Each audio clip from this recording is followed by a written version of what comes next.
एकाचं नाव आहे निर्माल्य, दुसऱ्याचं पायरव आणि तिसऱ्याचं डिअर प्र. आणि ह्या तिन्ही films completely made in America but in Marathi language अशा पद्धतीच्या आहेत. तर अमेरिकेत राहणाऱ्या किंवा मोठ्या झालेल्या मुलांना मराठी बोलावीशी वाटते का?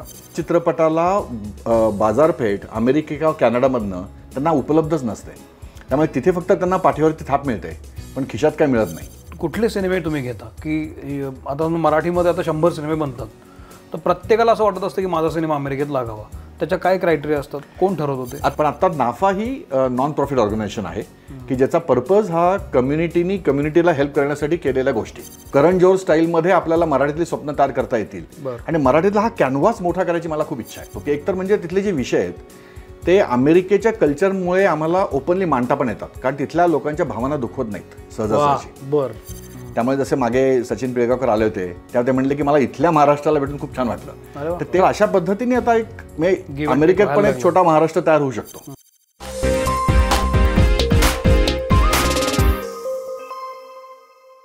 नमस्कार, मी सौमित्र पोटे, मित्रमंडळी लाईमलाईटमध्ये तुमचं स्वागत.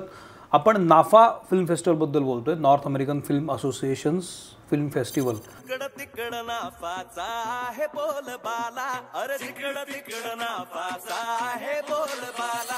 हे फेस्टिवलचं दुसरं वर्ष आहे आणि ही कल्पना ज्यांच्या डोक्यातनं आली, नाफा काय प्रकार आहे नेमका, हे असोसिएशन काय काम करतं, फेस्टिवल का करावेसे वाटत आहेत, तिथनं अपेक्षित काय आहे, हा मूळ मुद्दा आहेच.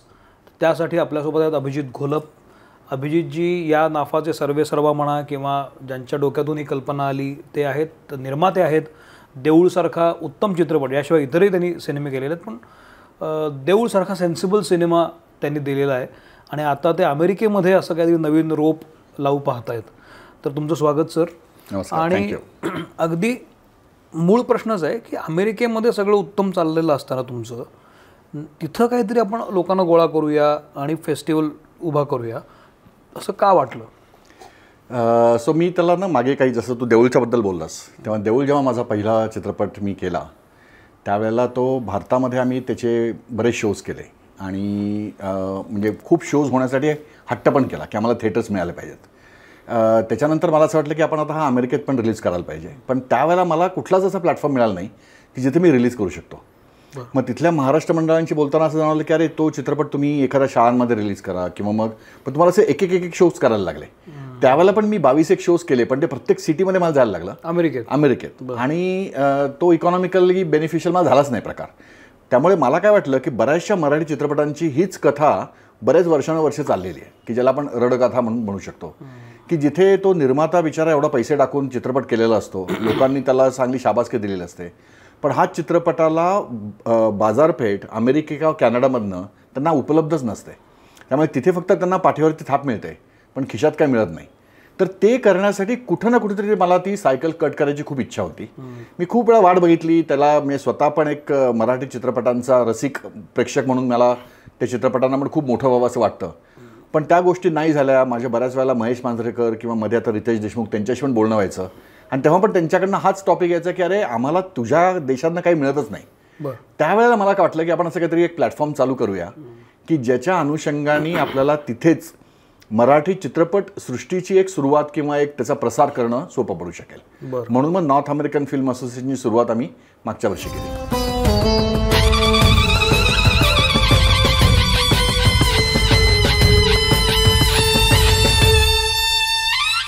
बरं, मग हेच याचं काम काय आहे, म्हणजे कशा पद्धतीने काम करता तुम्ही? आता हे दुसरंच वर्ष आहे अर्थात फेस्टिवलचं, पण फक्त फेस्टिवल घडवणं हेच काम आहे की आणखी काही तुम्ही काम करत असता? सो नाफाचा फिल्म फेस्टिवल हा एक पिलर आहे, पण त्या अनुषंगाने बाकीचे 2 पिलर्स पण आहेत. आणि त्यातला एक पिलर असा आहे की फिल्म प्रोडक्शन्स आणि दुसरा पिलर असा आहे की फिल्म डिस्ट्रीब्युशन. त्यामुळे लोकल टॅलेंटला घेऊन आपण जर मराठी चित्रपटांची निर्मिती केली आणि मग not necessary feature film but it could be short films, it could be TV series, it could be web series, त्यामुळे मराठीतले चांगले कॉन्टेंट्स आपण डिजिटल फॉर्ममध्ये तयार केले आणि त्या लोकल टॅलेंटला घेऊन तिथल्या लोकल सिनेमॅटोग्राफर्स आणि देन आपले जे चांगले डिरेक्टर्स असतात ते यंग ब्लड आपण पुढे प्लॅटफॉर्मवरती आणू शकतो. आणि आता OTTच्या माध्यमातून आपल्याला अशा सगळे कॉन्टेंट्स जगभर पाठवणं खूप सोपं आहे. त्यामुळे मग आम्ही त्या एक फिल्म प्रोडक्शनवरती एक फोकस केला. दुसरा फोकस आमचा असा होता की जर भारतातनं किंवा दुसऱ्या देशातनं केलेले जे मराठी चित्रपट आहेत तर त्यांना जर आपण अमेरिका आणि कॅनडाची बाजारपेठ उपलब्ध करून द्यायची असेल बरं. तर ते चित्रपट आपल्याला प्रॉपरली डिस्ट्रीब्यूट किंवा वितरित करणं आवश्यक आहे की जे आपल्याला मेन थिएटर्समध्ये ते चित्रपट रिलीज होतील तिथल्या नॉर्थ अमेरिकेमध्ये. या म्हणजे आपण जर अमेरिका किंवा कॅनडात बघितलं तर म्हणजे जसं आपण भारतामध्ये PVR किंवा सिनेमॅक्स किंवा सिटी प्राईड अशा चेन्स असतात तर तशा तिथे AMC आणि रिगल आणि सिनेमार्क अशा मेजर चेन्स आहेत की ज्याच्या थ्रू नॉट ओन्ली अमेरिकेतले चित्रपट पण भारतातले हिंदी आणि साऊथ इंडियन चित्रपट त्याच चेनच्या थ्रू सगळीकडे जातात पण मराठी चित्रपट कधी जातच नव्हता. त्यामुळे आम्हाला वाटलं की जर आपण त्या चेन्सच्या ओनर्सशी आपण जर डिस्कस केले काही पार्टनरशिप एस्टॅब्लिश केली आणि जर आम्ही त्यांना सांगितलं की बाबा तुमच्यासाठी आम्ही एकच आणणार नाही चित्रपट तर दर महिन्याला कमीत कमी एक असे तुला 12 चित्रपट मी गॅरंटेड देतो त्या 12 पैकी तुझे 3 जरी चालले तर तुझं रिकवर होतंय सगळं आणि मग त्याच्यासाठी मग आम्ही एक काही फायनान्शियल मॉडेल केलं where we deposited our own amount so that त्यांना काही इम्पॅक्ट येणार नाही तर त्यांनी आता ते ॲग्री केलं आणि मग त्यामुळे आम्ही मागच्या वर्षीपासनं म्हणजे ऑक्टोबरपासून आम्ही दर महिन्याला एक चित्रपट आता तिकडे रिलीज करतोय.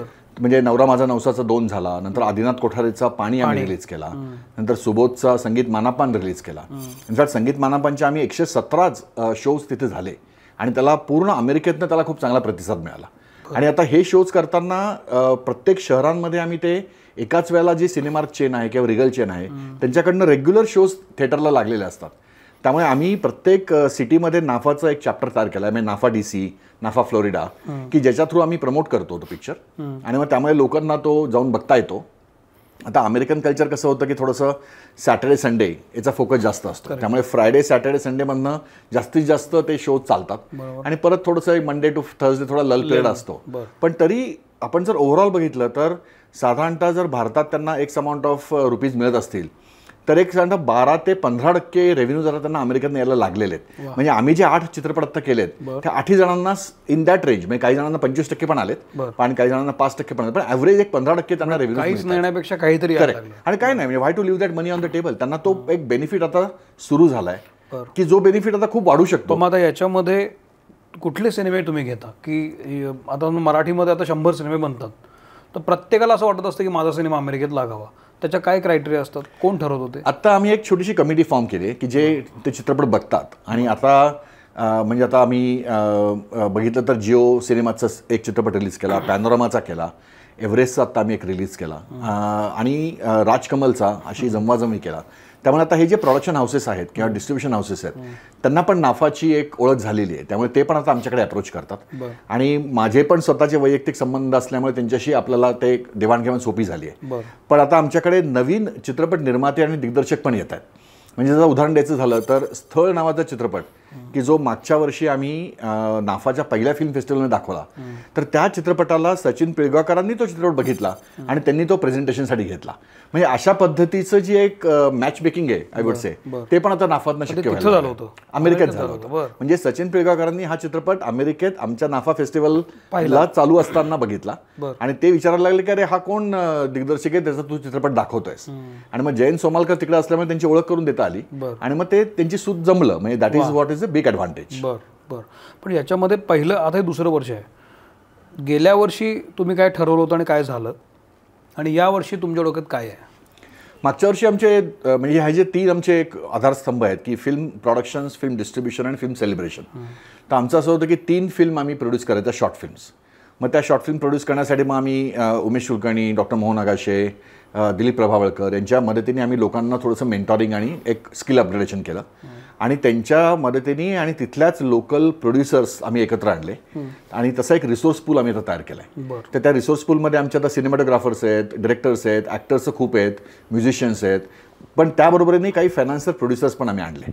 त्यामुळे आम्ही स्वतःचा एक फंड्स तिथे तयार केले आणि ते फंड वापरून आम्ही स्वतःचे 3 फिल्म्स प्रोड्यूस केल्या आणि त्या 3 फिल्मचं एकाचं नाव आहे निर्माल्य दुसऱ्याचं पायरव आणि तिसऱ्याचं डिअर प्र आणि ह्या 3 films completely made in America but in Marathi language अशा पद्धतीच्या आहेत. आणि ह्या फिल्म्स तयार झाल्यानंतर आम्ही त्या नाफामध्ये त्या नाफा फेस्टिवलमध्ये आम्ही त्या रिलीज केल्या आणि त्याच्यासाठी मग गेल्या वर्षीच्या आणि मग त्या रिलीज झाल्यानंतर त्या वेगवेगळ्या फिल्म फेस्टिवलमध्ये पण त्या गाजल्या इनफॅक्ट डॉक्टर जब्बार पटेलांनी पुणे इंटरनॅशनल फिल्म फेस्टिवलमध्ये पण त्या यावर्षी दाखवल्या. तर अशा पद्धतीने तिथलं जे लोकल टॅलेंट होतं की ज्यांच्या स्वतःच्या फिल्म जास्तीत जास्त युट्यूबवरती धुळखात पडायच्या, ज्यांनी ज्या काही केल्या असतील त्या, आणि त्याच्यामुळे त्यांना मोटिवेशनच नसायचं की पुढे फिल्म करण्याचं. तर आता अशा पद्धतीचं आपण एक रोडमॅप तयार झाल्यामुळे तिथे आता बऱ्याच लोकांनी इनिशिएटिव्ह घेतलेला आहे की स्वतःच्या शॉर्ट फिल्म तयार करण्याचा. पण तुम्हाला तिथं तुम्ही जेव्हा मराठी सिनेमे घेऊन जाता, इथले तिथे घेऊन जाता, तेव्हा त्याचा काय क्रायटेरिया, म्हणजे तुम्हाला कमर्शियल फिल्म पाहिजे असते की नाही, त्याच्यामध्ये काहीतरी नवीन प्रयोग म्हणा, नवीन विषय मांडला गेला असं काहीतरी हवं असतं? काय क्रायटेरियामधले सिनेमे तुम्ही दाखवता तिथल्या लोकांना? आम्हाला एकतर पहिली गोष्ट आम्ही लक्षात अशी ठेवली आहे की अमेरिकेतले जे लोक मराठी लोक आहेत त्यांची आवड इथल्या लोकांपेक्षा थोडीशी वेगळी आहे. बरं. म्हणजे इथल्या लोकांमध्ये पण ती आवड आहे, पण आपण जसं पुण्यात म्हणतो की काही चित्रपट सिटी प्राईड कोथरूडला चाललेला चित्रपट करेक्ट हा PVR चिंचवडला चालणार नाही, चालेल असं नाही. बरोबर. तर तो जो काही फरक आहे ना, तो फरक आम्ही प्रकर्षाने तिथे एक त्याच्यावरती भर देतोय. आणि त्याच्यामुळे लाईक फॉर एक्झाम्पल संगीत मानापमान तिकडे खूप चालणार हे आम्हाला माहिती होतं. त्यामुळे तो भारतात कसा चालेल किंवा नाही हा प्रश्न वेगळा होता, पण तिथे तो नक्की चालेलची गॅरंटी होती. त्यामुळे तो आम्ही खूप मोठ्या प्रमाणात पुश केला. किंवा आत्ता जो गुलकंद चित्रपट घेतला तर तो हलकी फुलकी कॉमेडी असल्यामुळे आम्ही तो पण तिथे पुश केला. पण त्याचबरोबरीने आम्ही अशी जमवाजमवी की ज्याला एक अशी बनवाबनवीकडनं आलेली लिगसी होती, तो चित्रपट पण तिथे उचलला गेला. सो अशा पद्धतीचे काही विचार आम्ही तिथे एक करतो त्या कमिटीमध्ये, आणि त्याप्रमाणे तो चित्रपट आम्ही सिलेक्ट करतो. आता पुढच्या महिन्यामध्ये आम्ही तो प्रेमाची गोष्ट 2 तिकडे रिलीज करतोय. तर असं प्रत्येक महिन्यासाठी आमच्याकडे आता ऑलरेडी ते चित्रपट. मला एक सांगा, जनरली फेस्टिवल्स का भरवले जातात, कुठलेही फेस्टिवल्स, तर काहीतरी नवीन प्रयोगशील घडत असेल. अगदी बोलायचं तर बाबा आकाशे सर तुमच्याकडे येणारच आहेत, तर मोहन आकाशे ज्या पद्धतीचे सिनेमे बनवतात, त्यांच्या पाठीशी उभे राहतात, लिटरली ते अक्षरशः सिनेमे लावतात, पैसे मागतात, कारण सिनेमा एक खर्चिक कला आहे आणि ते अतिशय उत्तम सिनेमे देत असतात. दिठीसारखा सिनेमा असेल असे, अशा सिनेमांना तुम्ही पाठबळ देता की नाही, का असे कमर्शियल चालणारे सिनेमे तुम्ही? नाही, तू ॲक्च्युली 2 पॉईंट मिक्स करतो. मी आता जे बोलत होतो ते फिल्म डिस्ट्रीब्युशन की जे आम्ही दर महिन्याला करतो. अच्छा, हे डिस्ट्रीब्युशन. ओके. आता coming back to film festival, तर फिल्म फेस्टिवलमध्ये जे आम्ही फिल्म्स घेतो, तर मागच्या वर्षी आम्ही स्थळ दाखवला, त्याच्यानंतर दिठी दाखवला, आणि त्या दिठीला सरांना त्यांच्या आरोग्यामुळे तिथे येता आलं नाही, पण त्यावेळेला त्यांनी केलेल्या अपीलला तिथल्या लोकांनी ताबडतोब मदत केली. Okay okay okay. तर अशा पद्धतीचं ते कॉम्बिनेशन तिकडे होत आहे. आलं मला, डिस्ट्रीब्युशन आणि फेस्टिवल दोन्ही वेगळ्या गोष्टी. त्यामुळे फिल्म प्रोडक्शन, डिस्ट्रीब्युशन आणि फेस्टिवल 3. आता या दुसऱ्या वर्षी काय अपेक्षा आहे तुम्हाला? आता एक स्टेप पुढं कसं जावं असं वाटतं? सो आता ह्या वर्षी काय झालं की म्हणजे मागच्या वर्षीचं आता बॅगेज आमच्याकडे आहे, कारण लोकांना अपेक्षा खूप आहेत. मागच्या वेळेला आम्हाला तिथे चित्रपट दाखवताना तिथल्या स्क्रीन्स आणि ओव्हरऑल लिमिटेशनमुळे आम्हाला कमी चित्रपट दाखवायला मिळाले. ते आता आम्ही ह्यावेळेला खूप वाढवलेत. त्यामुळे ह्यावेळेला चित्रपटांची संख्या खूप आहे. त्याबरोबरीने खूप शॉर्ट फिल्म्स आम्ही दाखवत आहोत. नंतर आम्हाला काही लोकल स्टुडंट्स खूप अप्रोच झाले की तुम्ही म्हणजे मराठीमध्ये करताय ते ठीक आहे, पण आम्ही जे चित्रपट करतोय त्याला सबटायटल्स आहेत, आणि ते चित्रपटांना तुम्ही जर तुमचा प्लॅटफॉर्म वापरलात तर म्हणून आम्ही त्यांना पण आता समाविष्ट करून घेतलेला आहे. आणि त्याबरोबरीने स्टुडंटचा प्लॅटफॉर्म वेगळा असल्यामुळे त्यांचे चित्रपट त्या दृष्टीने बघितले जातील. आणि हे आता जे मातब्बर लोक करतायत त्यांचे जे शॉर्ट फिल्म्स आहेत ते वेगळ्या पद्धतीने बघितले जातील. त्यामुळे प्रचंड प्रमाणात शॉर्ट फिल्म्स, बरेचसे नवीन वर्ल्ड प्रीमियर फीचर फिल्मचं, आणि हे जेव्हा मेन थिएटरमध्ये चालू आहे त्याच वेळेला आम्ही काही मास्टर क्लासेस रन करतोय. जसं की म्हणजे आता ह्या वेळेला मधुर भांडारकर तिकडे येतात. म्हणजे आता मधुर भांडारकरांचं जर बघितलं तर मराठी माणूस पण की ज्यांनी कधीच मराठी चित्रपट केलेले नाही आहेत, तर अशा पद्धतीच्या माणसाकडनं पण आमच्या लोकांना एक स्किल अपग्रेडेशन आणि नॉलेज मेंटॉरिंग व्हावं, त्यासाठी ते एक डायरेक्शनवरती क्लास कंडक्ट करणार आहेत. किंवा ह्या वेळेला आपल्याकडे अवधूत गुप्ते येतात, तर अवधूत गुप्ते म्युझिकवरती कंडक्ट करणार आहेत. तर अशा पद्धतीचे 5-6 वेगवेगळे मास्टर क्लासेस आहेत. Doctor Mohan Agashe film appreciation आणि लुकिंग थ्रू लेन्स अशा पद्धतीने एक त्यांचा क्लास आहे. तर असे वेगवेगळे मास्टर क्लासेस कंडक्ट होतील. आणि तिसऱ्या ट्रॅकमध्ये आम्ही एक वर्कशॉप कंडक्ट करतोय की जो डबिंगचा वर्कशॉप आहे, जिथे आपल्याला लोकांना एक आनंद मिळवता येईल. म्हणजे तिथे काही टॉपिक्स असे आहेत की शोलेच्या बॅकग्राऊंडमध्ये जर तुम्हीच त्यावेळेला असता तर तुमचं कसं झालं असतं. तर ते पूर्ण टेक्नॉलॉजी इन्फ्रास्ट्रक्चर आम्ही सेट केलंय, पण त्याच्यातनं एक म्हणजे काय म्हणतात त्याला की खेळता खेळता एक नॉलेज देणं अशा पद्धतीचं तिकडे करतोय. आणि यावर्षी आम्ही पहिल्यांदाच मराठी फिल्म्सच्या रिलेटेड अवॉर्ड्स नाईट ही लॉन्च करतोय. म्हणजे आता महेश मांजरेकरांचीच ती कल्पना होती, ते मागच्या वर्षीपासून माझ्या मागे होते की आपण तिकडे करूया आणि अमेरिकेत त्याची सुरुवात करूया. तर आम्ही ती आता यावर्षी सुरुवात करतोय की जी 25 जुलैला संध्याकाळी ते अवॉर्ड्स नाईट होणार आहे. आणि त्यावेळेला तिथे असलेले जे आमचे आता कलाकार आहेत जे महाराष्ट्रात येत आहेत की त्यांच्याबरोबर एक रेड कार्पेट मुवमेंट आहे, त्याचबरोबरीने अवॉर्ड्स नाईट, तिथले लोकल प्रोग्राम्स आहेत, आणि एक पूर्णपणे मराठी चित्रपट सृष्टीच्या दृष्टीने ही एक चांगली सुरुवात होऊ शकते. कारण अशा पद्धतीचे अवॉर्ड्स आपल्याला पुढे घेऊन जाता येऊ शकतात. आणि ह्या सगळ्यासाठी आमच्याकडे म्हणजे ती पैशाचं पाठबळ आम्ही उभं केलेलंच आहे, कारण की आम्हाला हे पूर्ण बिझनेस मॉडेल म्हणून बघायचं आहे. पण आता नाफा ही नॉन प्रॉफिट ऑर्गनायझेशन आहे की ज्याचा पर्पज हा कम्युनिटीला हेल्प करण्यासाठी केलेल्या गोष्टी, की जिथे आम्ही म्हणतो की मराठी सिनेमा अमेरिकन ड्रीम्स. बरं, हा फेस्टिवलमधलं अवॉर्ड्स म्हणा किंवा डिस्ट्रीब्युशन हा एक भाग झाला, पण सिनेमा प्रमोट जेव्हा आपण करतो किंवा तिथल्या लोकांना तुम्ही लिफ्टअप करता विषय घेऊन, माझे 2 प्रश्न आहेत. एक तर अमेरिकेत राहणाऱ्या किंवा मोठ्या झालेल्या मुलांना मराठी बोलावीशी वाटते का? मराठीमध्ये आपण एखादं काही व्यक्त व्हावं थ्रू लेन्स असं वाटतंय, तर का वाटतंय? त्यांना इंग्लिश का वाटत नाही? कारण इंग्लिश आता ग्लोबल लँग्वेज आहे आणि कॅनव्हास पण मोठा आहे. असं असताना मराठीमध्येच ते का अडकून राहतात? एक. आणि दुसरी गोष्ट, त्यांचे विषय काय आहेत, तिथले विषय काय असतात लोकांचे? असे 2 प्रश्न आहेत माझे. सो पहिल्या प्रश्नाचं उत्तर जर द्यायचं झालं ना, तर मराठी फॅमिलीज अमेरिकेतल्या घरात अजूनही मराठीच बोलतात.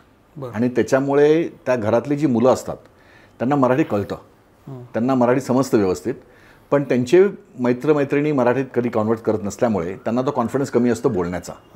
त्यामुळे त्यांना मराठी बघण्याची त्यांना आवड असते नक्की, किंवा मराठीत ऐकण्याची आवड असते, पण त्यांची ती आवड तेवढी डेव्हलप झालेली नाही आहे. आता चित्रपटाच्या दृष्टीने बऱ्याच मुलांना किंवा मुलींना की जे फिल्म्समध्ये इंटरेस्टेड आहेत, कारण की आता आमच्याच शेजारी हॉलिवूड आहे, त्यामुळे आम्हाला त्यांची पण एक मोठी कॉम्पिटिशन आहेच, पण त्या दृष्टीने ते एक मेंटॉरिंग सेशन किंवा एक मक्का पण आमच्यासाठी येते की ज्याच्यातनं बऱ्याच गोष्टी शिकता येतात. तर अशा पद्धतीच्या गोष्टींमुळे ती मुलं ऑलरेडी इन्फ्लुएन्स्ड आहेत, पण त्यांना ब्रेक काही मिळायचा असेल तर त्यांना आता मराठीत मिळू शकेल. मी उदाहरण म्हणून सांगतो, आम्ही एक नाफाचं जे थीम सॉन्ग केलं आहे ते ॲक्च्युली एका यंगस्टरने लिहिलेलं आहे, आणि त्याने अतिशय सिम्पल वर्ड्स वापरून ते लिहिलेलं आहे. म्हणजे त्याच्यात कुठेही काही गहन अर्थ नाही आहे, काही नाही आहे, पण ते गाणं इतकं उडत्या चालीवरती सुंदर झालं आहे. तर त्या पद्धतीची त्यांना इंटरेस्ट आहे. तर अशा लोकांना आपण इन्व्हॉल्व करून, त्यांना मेंटरिंग करून, त्यांना अपॉर्च्युनिटी देऊन त्यांना पुढं नेणं. म्हणजे आपण कितीतरी पण म्हटलं तरी हॉलिवूडमध्ये भारतीय किंवा साऊथ ईस्ट एशियनमधला जो ॲक्टर असतो तो म्हणजे टॅक्सी ड्रायव्हर किंवा त्या पेरिफेरल रोल्समध्ये असतात. तर अशा पद्धतीच्या लोकांना आपण जर आपला प्लॅटफॉर्म उपलब्ध करून दिला आणि त्यातनं जर आपण उद्याचे सुबोध भावे आणि उमेश कुलकर्णी घडवू शकलो, की जेव्हा त्यांचे चित्रपट इथे सिटी प्राईड कोथरूडला लोक लाईन लावून बघतील, किंवा आमचा चित्रपटाच्या बॅकग्राऊंडला चांगलं लास वेगासची बॅकग्राऊंड आहे आणि छान लव्ह स्टोरी चालली आहे मराठीतनं, तर करण जोहर स्टाईलमध्ये आपल्याला मराठीतली स्वप्न तयार करता येतील. आणि मराठीतला हा कॅनव्हास मोठा करायची मला खूप इच्छा आहे. नाहीतर ते काय होतं की ते अंथरूण पाहून पाय पसरा बघता बघता ते अंथरूण इतकं छोटं होत चाललंय की ते पाय पण आता ठेवायला जागा राहिलेली नाही आता. हा, आणि त्यांचे विषय काय असतात तिथल्या लोकांचे? सो तिथले विषय आहेत ना, ते थोडेसे, त्या मी 2 गोष्टी त्यात सांगतो की एकतर म्हणजे तिथले जे विषय आहेत ते अमेरिकेच्या कल्चरमुळे आम्हाला ओपनली मांडता पण येतात, कारण तिथल्या लोकांच्या भावना दुखवत नाहीत सहजासहजी. बरं. त्यामुळे आम्ही ते विषय सरळ ओपनली मांडू शकतो, आणि तिथे आम्हाला कोणाच्या धमक्या पण येणार नाहीत किंवा काही कोणाचं होणार पण नाही. पण त्याचबरोबरीने तिथले विषय म्हणजे आता like for example LGBTQ related topic, किंवा तिथला विषय म्हणजे त्या घरातल्या नवरा बायकोला जे 24 तास कष्ट करायला लागतात आणि पैसे मिळवायला लागतात, आणि शेवटी ती ग्लोरी वेगळी दिसते पण त्याच्यातला इंटरनल पार्ट वेगळा असतो. किंवा उद्या घरात कामाला कोणी नसताना पार्टी झाल्यानंतर संध्याकाळी काही करून सगळं क्लीनअप करून झोपायला लागतं. हे जे काही एक हार्डवर्क आहे मागे, ते लोकांना समोर येत नाही, पण त्याच्या अनुषंगाने त्यात खूप गमती जमती घडतात, आणि त्याच्यात खूप फनी पार्ट यात घडतो. म्हणजे लाईक फॉर एक्झाम्पल आता आपण जर इंडियातला मुलं जेव्हा अमेरिकेत नोकरीसाठी जातात, तर त्यावेळेला ते जेव्हा US मध्ये येतात तेव्हा US मधले त्यांच्या समवयीन जे लोक असतात, एक 24-25 वर्षाचे, त्यांचे ऑलरेडी बॉयफ्रेंड गर्लफ्रेंड ऑलरेडी झालेले असतात.